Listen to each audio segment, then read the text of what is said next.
Bonsoir, vous regardez le Grand Oral sur la télé et L'Aimant Bleu avec Pascal Descaillés. Bonsoir. Bonsoir. Et on va parler ce soir tout particulièrement de criminalité, de police, de violence urbaine. On a eu l'occasion d'en parler cette semaine avec pas mal de chiffres qui sont sortis dans tous les cantons suisses. Le plaisir de recevoir Yves-Patrick Delachaux. Bonsoir.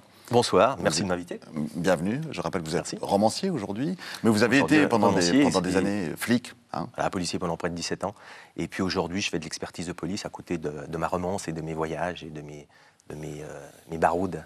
Alors on peut citer en vrac, flic de quartier, flic à Bangkok... Résumé non coupable des flics contre le racisme. Exactement. Puis une étude plus récemment, police, état de crise, une réforme nécessaire. Donc on aura largement l'occasion de parler avec vous de toutes ces questions et notamment de le sentiment d'insécurité qu'on ressent tous, plus ou moins en Suisse, à juste titre ou pas, et du métier de policier qui est en face. Avant ça, d'abord deux mots sur vous.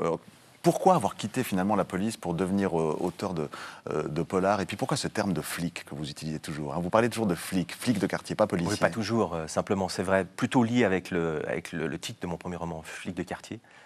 Parce que flic, c'était quelque chose qui était utilisé dans la rue. Enfin, moi, je suis issu, toute ma formation policière, des paquis, qui, si vous connaissez, est un endroit très populaire à Genève. Et puis, le rapport entre la population, l'épicier, la prostituée, le casseur, le perceur de coffre, enfin, le taximan et tout le monde. On a des petits surnoms, on y va. C'est très convivial, le rapport dans ce type, je dirais, de contexte citoyen. Et puis, tel flic du quartier, tel gars qu'on connaît, on tutoie facilement, voilà quoi. Donc flic de quartier m'a jamais dérangé, jusqu'au jour où j'ai même compris, notamment sur la France, avec laquelle je travaille beaucoup aujourd'hui, notamment en littérature et en police, que le flic de quartier devient quelque chose de puissant. J'ai aujourd'hui régulièrement des interpellations plutôt parisiennes, où on me dit, mais on a besoin de flics de quartier, mais c'est vous le... Pourquoi flic de quartier? Ce genre de questions reviennent souvent et il semble qu'il y a quelque chose de familier derrière ceci. Mais alors, c'est clair que si on dit sale con de flic, ça va pas passer. Non, flic de quartier, je trouve que ça remet dans un contexte de proximité, de familiarité. Vous l'aimez cette rue, La rue pour vous, c'est votre lieu de vie. Je suis issu de la rue, toute ma, je dirais, mon travail, mon métier. Avant ça, j'étais commerçant. Avant de rentrer dans la police, j'étais commerçant. Je suis issu d'une famille, d'une lignée de commerçants. On était déjà sur le trottoir. Et puis après, voilà, j'ai fait mes armes immédiatement dans la police sur la rue et la nuit principalement. Alors flic, voilà. C'est un beau métier, flic? Ou c'est un sale job?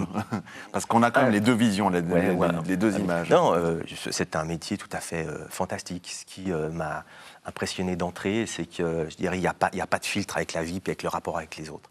C'est en même temps ce qui est très difficile, et on le verra certainement aussi, c'est ce à quoi les organisations policières doivent penser pour maintenir leur personnel je dirais dans un bien-être, ce qui est rarement le cas. C'est que flic fait partie de ces métiers, et peut-être qu'il n'y en a pas autant que ça, où vous rentrez directement dans l'intimité, dans la vie, dans la violence, dans l'amour, dans la beauté, et parfois dans des situations effroyables, quoi. Je veux dire, vous ramassez dans le visage la vie sans gants de boxe, à point nu, quoi. Donc pour ceux qui sont capables de prendre ça et de faire quelque chose avec et de faire sa vie, d'une œuvre de tout ça, c'est passionnant, tout simplement. Je pense aux urgentistes, il y a certainement les ambulanciers, quelque part certainement les profs d'école, les maîtresses d'école, il y a quelque chose aussi comme ça, quoi.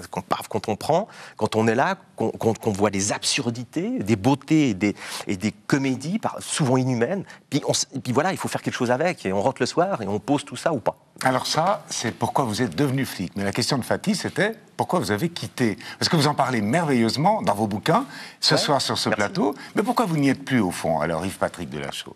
Il y a plusieurs éléments. Tout d'abord, déjà, le plus sympathique de l'histoire, c'est qu'à 42 ans, mes enfants suffisamment grands pour plus être tout le temps derrière, sont des jeunes adultes, une stabilité familiale qui tient bien la route. À 42 ans, j'avais déjà publié un certain nombre de livres et de chroniques. Et puis, je me suis dit qu'il fallait prendre un peu du large. J'avais une folle envie, ce que j'ai réalisé depuis maintenant 2 ans, d'aller sur les routes indo-chinoises. Et je suis parti pendant bien des mois, retrouver Marguerite Duras, Malraux, Clicquot, Saint-Exupéry, sur le lac Tonlé Sap au Cambodge, des choses fantastiques, des Pierre Loti et autres. C'était une première partie de mon voyage, et aujourd'hui j'écris beaucoup là-dessus. Puis une deuxième partie du voyage, c'était de traverser les États-Unis sur la Beat Generation, et Kerouac, Henry Miller, William Burroughs et autres. Alors ça a été pour moi je dirais, de longues semaines de navigation en bus, en Greyhound, à travers les États-Unis, rencontrer des gens, et ce qui m'a permis aussi de faire du chronique, non pas du journalisme, ça c'est votre domaine, mais parler de moi, parce que j'aime parler de moi, et puis je crois savoir le faire, et puis moi dans une situation de littérature et de voyage, et j'ai même eu l'occasion depuis Ho Chi Minh, Saigon, d'animer quelques émissions de radio, d'une radio genevoise, c'était très sympathique, voilà. Alors ça c'est une des raisons qui, dans ma vie, à 42 ans, j'avais vraiment envie de faire autre chose, et puis de rester finalement aussi proche de la police, puisque tous les jours, et encore aujourd'hui, je fais des expertises, j'écris, je pense à la police, vous avez cité quelques exemples. Voilà. Et puis avec des bouquins qui marchent bien, qui se vendent en France, vous êtes cité, on vient vous chercher, on parle de vous dans Paris Match, dans Libération, enfin la revue de presse qui vous concerne est assez riche. Moi, il y a un truc qui me surprend, c'est quand même qu'un flic suisse, dans le fond, parce qu'on n'a pas le sentiment d'être en Suisse dans un pays où la police soit hyper sollicitée, on voit plutôt des séries américaines, françaises, allemandes, dans lesquelles la police est vraiment dans le terrain. Ouais. Et là, on vient chercher un policier suisse, le pays de la tranquillité, de l'ordre, pour venir expliquer comment on doit gérer un quartier dans le 9-3. Il y a un truc qui m'échappe, là. Non, parce que je crois qu'aujourd'hui, il y a des transformations dans le monde policier que je décris bien souvent comme autistes, comme parfois inintelligents, comme sclérosés. Des clichés qui seraient vrais, donc. Dans l'organisation policière, d'aller chercher l'autre, d'aller voir ce qui se passe ailleurs, c'est terriblement difficile, on pourra peut-être y venir tout à l'heure de façon plus précise.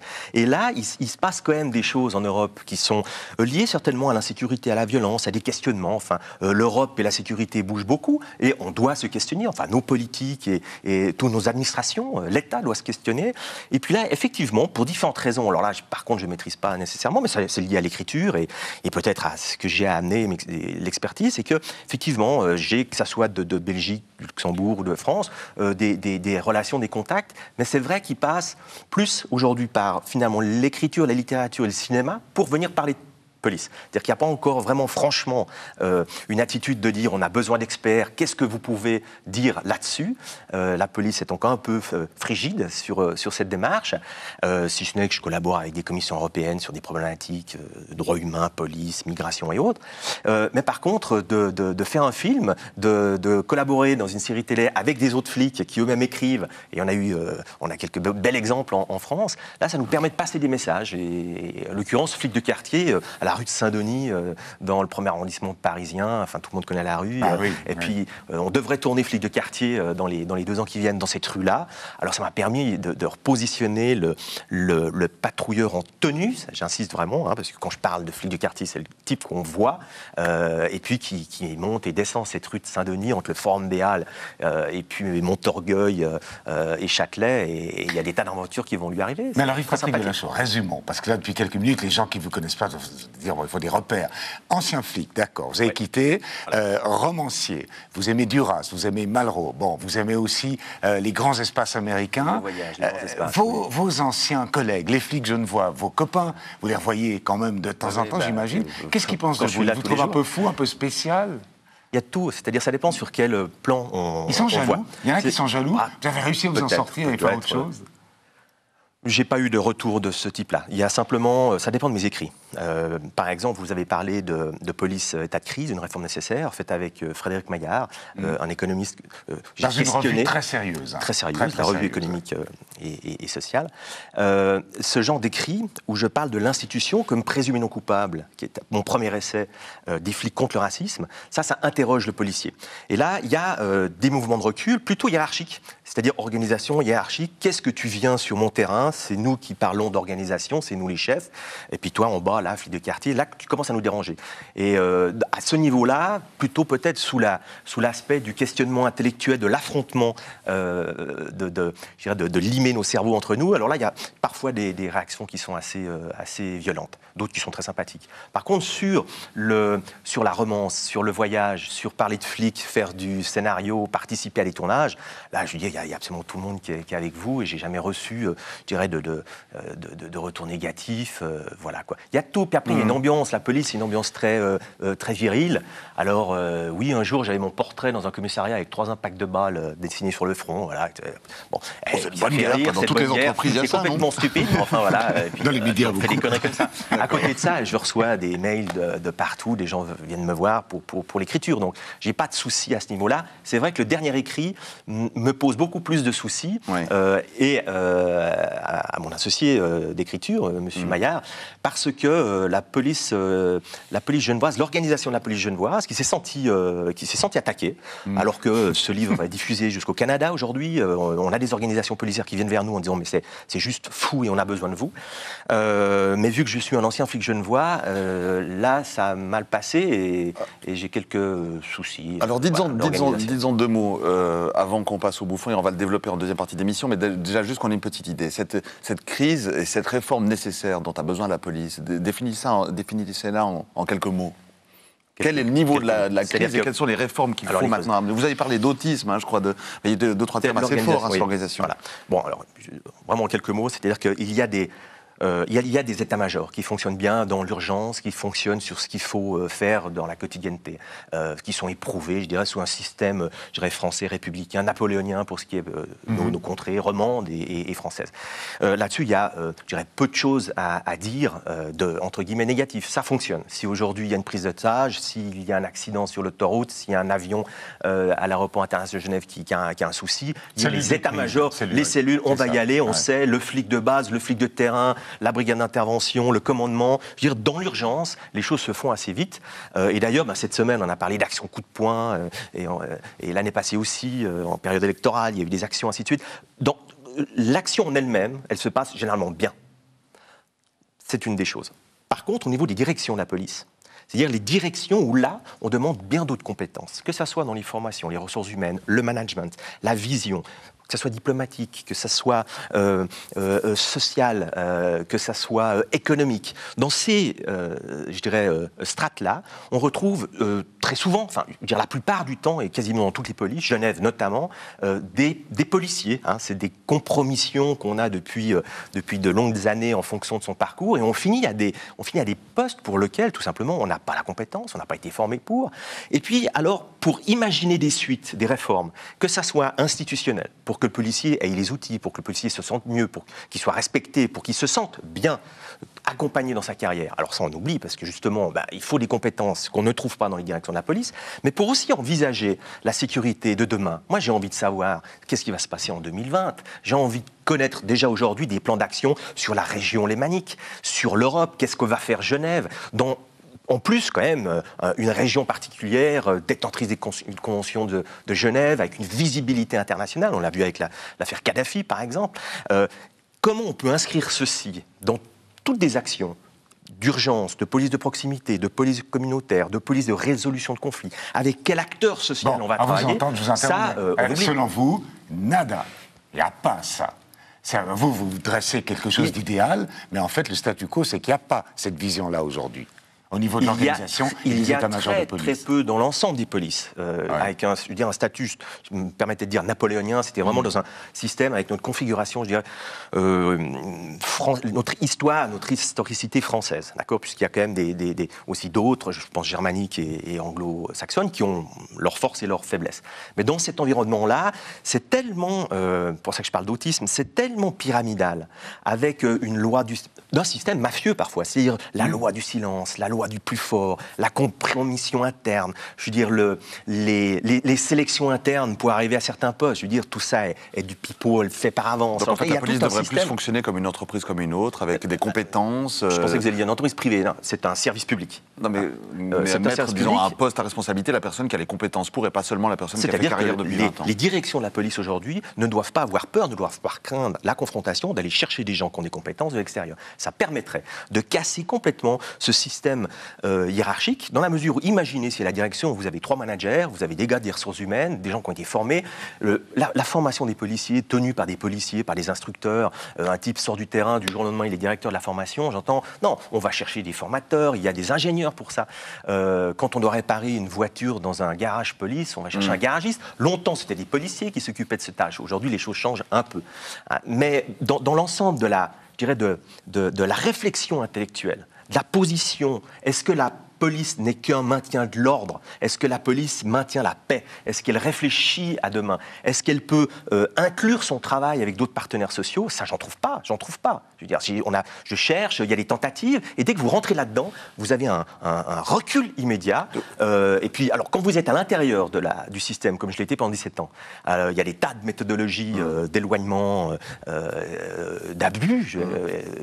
Et puis, une des raisons que je suis parti de la police, je finissais les 2 dernières années. Enfin, en gros, on m'a dit, écoute, il te reste 14 ans avant la retraite, t'as ton bureau, ne fais rien, t'as 7500 francs par mois, puis t'arrêtes simplement, va faire le guignol en Europe, mais maintenant t'arrêtes de nous poser des questions à nous, police genevoise. D'accord. Ça, c'est des techniques utilisées qui sont un peu des techniques qu'on trouve aussi dans nos entreprises. Mais si je vous comprends bien, puis ensuite on va passer à la pub au bouffon, l'image, le cliché de la police qui réfléchit pas tellement est pas totalement faux. Je voudrais pas le dire comme ça, non, je le dis moi, je le demande comme ça. Hein. Ouais, la police a une réflexion dans l'immédiateté. Et ça fonctionne bien. Et je crois même que les polices qu'on a autour, pas de vision long terme, quoi. Sont des bonnes polices. Donc c'est une forme d'intelligence l'immédiateté. Voilà, on fait confiance. Vas-y, il faut aller au feu, le gars il va, bon, c'est super. Hein, bon. Par contre, des visions sociétales. Mais rien que toute la problématique de l'éthique, des droits humains, de la société, comment travailler. Quand on travaille sur l'insécurité, le champ éducatif, comment on va faire, managérial, les rapports entre le politique, le syndicat, la police. Enfin, on est tout le temps dans des bras de fer, on est tout le temps dans des compromissions, dans des dénis. Alors le déni, c'est quelque chose qui revient continuellement, c'est de toute façon tout va bien. Voilà. Bon. Et puis il est très difficile à l'intérieur de faire circuler l'information qui est de toute façon dirigée, et je me demande les politiques comment ils font pour travailler sur les informations qu'ils reçoivent de la police, qui sont généralement depuis la base en haut déjà retravaillées 1000 fois, les rapports qui sont faits, retravaillés pour le bien plaire. Donc on est vraiment dans quelque chose de fermé, et encore une fois, une des possibilités que je vois et qui me paraît utile, c'est de travailler au niveau direction de façon pluridisciplinaire, d'aller chercher des gens vraiment à l'extérieur, qui ne seraient pas, je dirais, pollués ou compromis, comme le sont les gens, même le roi des types, il est à une place où il a peu d'amplitude, et puis il doit plaire, et puis il y va, et puis sa fin c'est dans 2 ans, alors il va peut-être pas chambouler, et puis il y a d'autres astuces pour le faire taire. Quoi. Yves-Patrick Delachaux est donc l'invité du Grand Oral en ce dimanche. D'ici quelques instants, on va reparler de l'organisation de la police, de la mission de la police, je pense que c'est important, et puis de la rue surtout, parce qu'on a beaucoup parlé de la rue cette semaine avec des chiffres. On va voir à quelle réalité cela correspond. Tout ça, ce sera en deuxième partie du Grand Oral, après la pub et après les bouffons de la Confédération. À tout de suite.